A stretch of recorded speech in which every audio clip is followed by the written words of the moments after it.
நடக்கின்ற பாராளுமன்ற தேர்தலில் இந்தியா கூட்டணி சார்பில் கன்னியாகுமரி நாடாளுமன்ற தொகுதியில் போட்டியிடும் காங்கிரஸ் கட்சியின் வெற்றி வேட்பாளர் விஜய் வசந்த் நாள்தோறும் தீவிர பிரச்சாரத்தில் ஈடுபட்டு வருகிறார். அதன் ஒரு பகுதியாக கிள்ளியூர் சட்டமன்ற தொகுதிக்கு உட்பட்ட பகுதிகளில் இன்று திறந்த வாகனத்தில் பொதுமக்களிடம் வாக்கு சேகரித்தார்.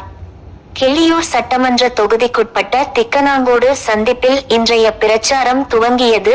இதில் தமிழக பால்வளத்துறை அமைச்சர் மனோ தங்கராஜ், சட்டமன்ற காங்கிரஸ் கட்சி தலைவர் ராஜேஷ் குமார், மார்க்சிஸ்ட் கம்யூனிஸ்ட் மாவட்ட செயலாளர் செல்லச்சாமி மற்றும் காங்கிரஸ், திமுக, விசிக, மதிமுக உள்ளிட்ட இந்தியா கூட்டணி கட்சிகளின் நிர்வாகிகள், தொண்டர்கள் என ஏராளமானோர் கலந்து கொண்டனர்.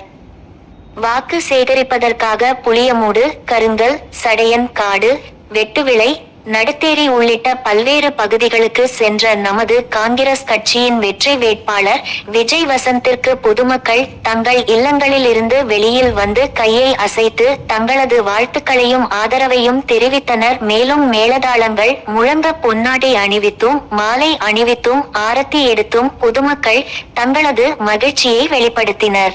வியாபாரம் செய்து கொண்டிருக்கின்ற வியாபார பெருங்குடி மக்களே, வாகன ஓட்டுநர்களே,